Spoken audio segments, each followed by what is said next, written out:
E aí galera, como é que vocês estão? Como é que vão? Sapiens, nossa super revisão, sexto ano, o último ano tá acabando!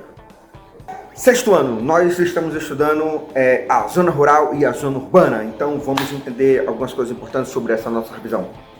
No setor rural, nós temos duas coisas, a mão de obra, né? As pessoas trabalham na zona rural, então tem duas classificações para esse trabalho. A agricultura e pecuária intensiva e a agricultura e pecuária extensiva. O que é a agricultura e a pecuária intensiva?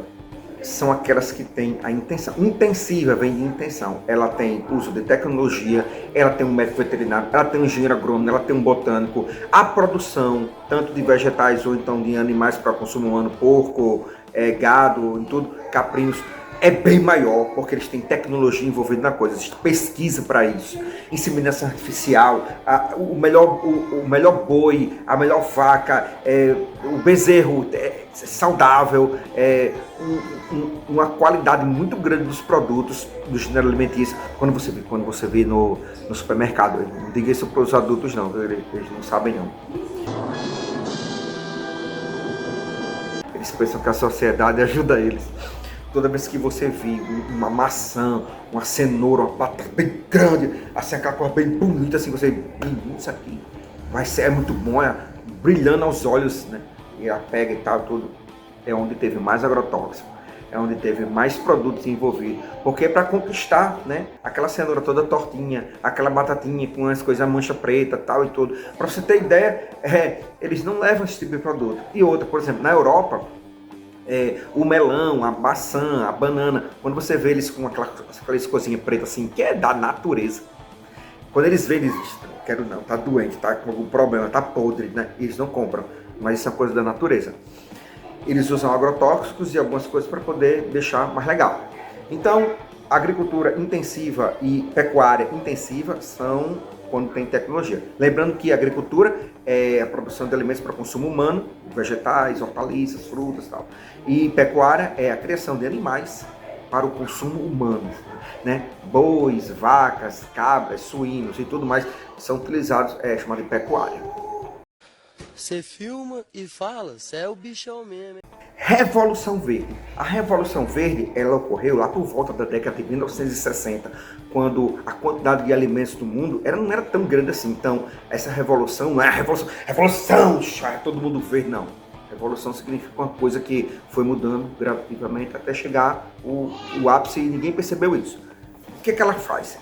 O objetivo dela era aumentar a produção de alimentos no mundo, né? Tanto na agricultura como na pecuária. É tanto que, por exemplo, tem uma informação, não sei se você vai concordar, mas é uma informação que diz que nós conseguimos alimentar 6 vezes a população mundial, né?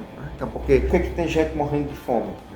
É uma grande pergunta, deve ser uma pergunta filosófica, uma coisa dessa. Mas eles dizem isso. Tomando conhecimento agora disso aí. É mais uma que estão botando na minha conta. Então a Revolução Verde avisa o aumento e a grande produção de alimentos para consumo humano, né? Evitar que as pessoas passem fome. Saiam dessa área de zona da fome. Será que eu conseguiria tomar essa xícara de café em uma revisão do sexto ano? Mas é claro. Com o surgimento da Revolução Industrial 1888, né? A Revolução Industrial foi um movimento em que as empresas, as indústrias, tudo começou a ser fabricado através de máquinas, indústrias, né? Isso foi a Revolução Industrial. Com o surgimento da Revolução Industrial, aconteceu uma coisa bem interessante, chamada êxodo rural. O que acontece? As pessoas que estavam no campo, elas pensaram assim, acho que é bom morar na cidade cheia de lixo, podre, um bocado de gente, mentirosa, trabalho em fábrica, desgastante, tem horário para trabalhar e tudo. Vou morar na cidade. O cara abandonou o campo, a terra dele, que ele vivia. Ele acordava de manhã cedo, ele trabalhava no ritmo dele, ele almoçava, ele tinha uma cesta, que era aquele soninho da tarde, depois do almoço, pronto. Depois ele voltava a trabalhar. Trabalhava até 6 horas da tarde. Depois ele voltava para casa, cansado, jantava, dormia, acordava cedo. O cara tinha qualidade de vida. O cara abandonou tudo isso para trabalhar na cidade, dentro de uma indústria. Um cara, um chefe, um patrão, encarregado, um chicote. Bora, trabalho. Seu preguiçoso. Então, isso aí foi um grande problema. Foi chamado de êxodo rural. As pessoas saíram do campo e foram morar na cidade. Hoje em dia, no mundo todo, é assim. Existem mais pessoas morando na zona urbana do que pessoas que moram na zona rural. A zona rural sempre é pequena, exceto na África. Na África, as pessoas existe mais zona rural do que zona urbana. Mas em termos de cidade, de industrialização, urbanização do mundo, existem mais pessoas na zona urbana do que na zona rural. Pra mim todo mundo é igual, não é? Conurbação. Conurbação é um processo urbano onde duas cidades elas ficam crescendo, crescendo, crescendo e acabam uma encontrando a outra. Uma questão, uma junção assim horizontal, assim, vão se juntando empresas, casas, comércio, pequenas vilas, comércio, resorts, condomínios. Eles vão se juntando a ponto de ficarem não saber onde é que começa, onde é que termina essas duas cidades. Nós temos um exemplo aqui, Fortaleza e Caucaia e Messejana. Elas são cidades conurbadas com Fortaleza. Você chega assim em Fortaleza, você vê de um lado assim da rua, Prefeitura Municipal de Fortaleza. Aí passa assim a calçada, aí tem a rua, do outro lado da rua tem assim, Prefeitura Municipal de Eusébio. Que é isso? Onde é que começou uma e terminou a outra? Elas são conurbadas. Por isso que os repórteres gostam de dizer assim, na região metropolitana de Fortaleza aconteceu um evento, não sei o que e tal. Região metropolitana, então significa as cidades que fazem parte, são conurbadas com Fortaleza. A conurbação ela traz alguns benefícios. Por exemplo, pessoas podem morar em uma cidade e trabalhar em outra sem tantos problemas. As pessoas podem estudar numa cidade e morar em outra. Então, essa viabilidade, essa facilidade das duas cidades juntas colabora muito para o desenvolvimento da população. Setores da sociedade. Beleza. Nossa sociedade brasileira temos 4 setores, né? O setor primário, o setor secundário, o setor terciário e o setor quaternário. O quaternário é o mais jovem de todos, surgiu agora, faz uns 25 anos. O setor primário, ele diz respeito à agricultura. Então, por exemplo, todo pecuária, agricultura, extrativismo, coisas relacionadas à natureza, setor primário. Setor secundário diz respeito à indústria, né? Produção de carros, indústria. Produção de móveis, indústria. Produção de, sei lá, pesca, produção, indústria de pesca, no setor secundário. Não é quem trabalha, não, é o setor que é da indústria, que é o setor secundário. Não é quem trabalha, é o setor que é industrial. Setor terciário é o setor de comércio, serviços, militares e tudo. Por bancos, financiadoras. É o setor que trabalha com pessoas, com serviços, prestação de serviço. Por exemplo, bancos, setor terciário, prestação de serviço. Professor,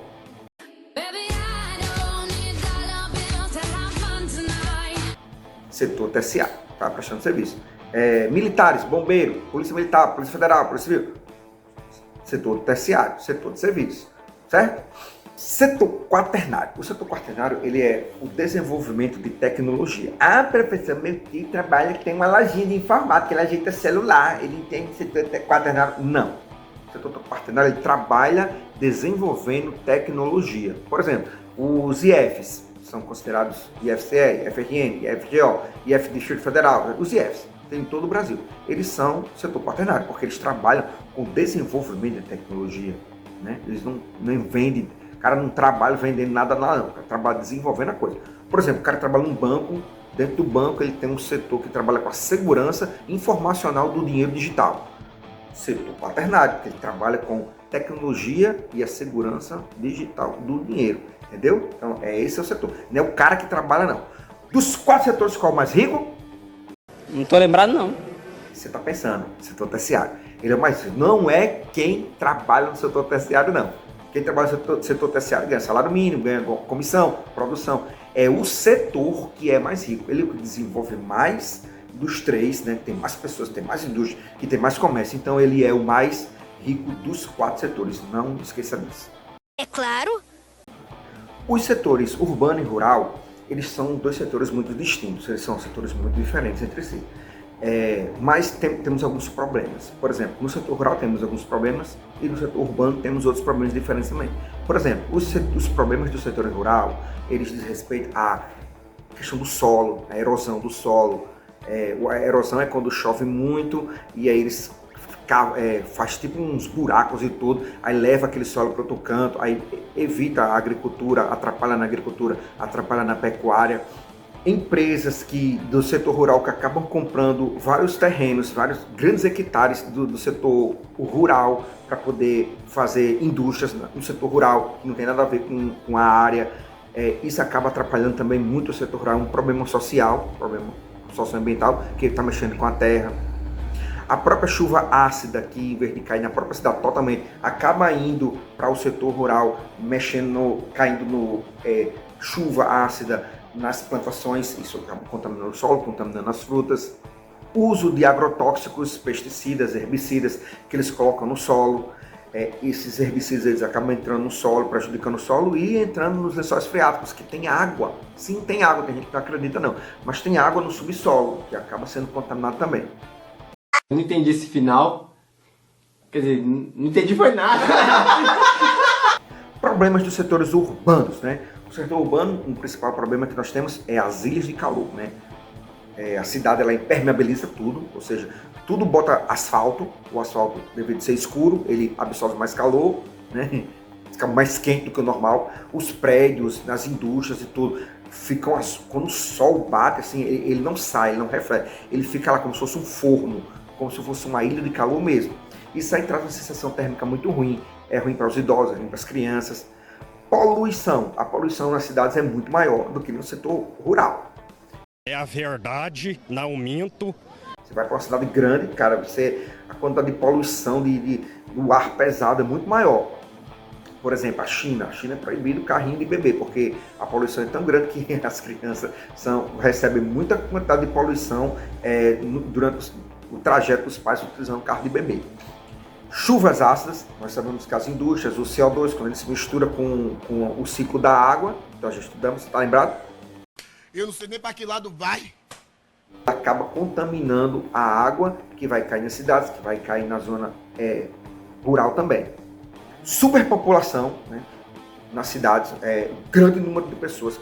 Tem emprego para todo mundo? Não. Tem casa para todo mundo? Não. Só vai morar lá na marginal da cidade, né? Por isso não é marginal, porque mora na margem.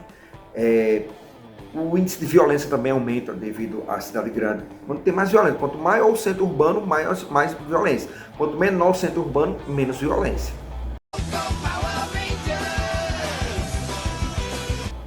Valeu, galera, essa foi a nossa super revisão. Espero que vocês tenham gostado. Dê um like, compartilhe, mande um contato para as pessoas aí. Vamos crescer esse canal. Valeu, dúvidas, comentários, perguntas que nada a ver, questionamentos que não importantes para a humanidade, deixa aqui que o tio vai responder quando tiver tempo. Valeu, feliz ano novo, cheiro no olho. Valeu!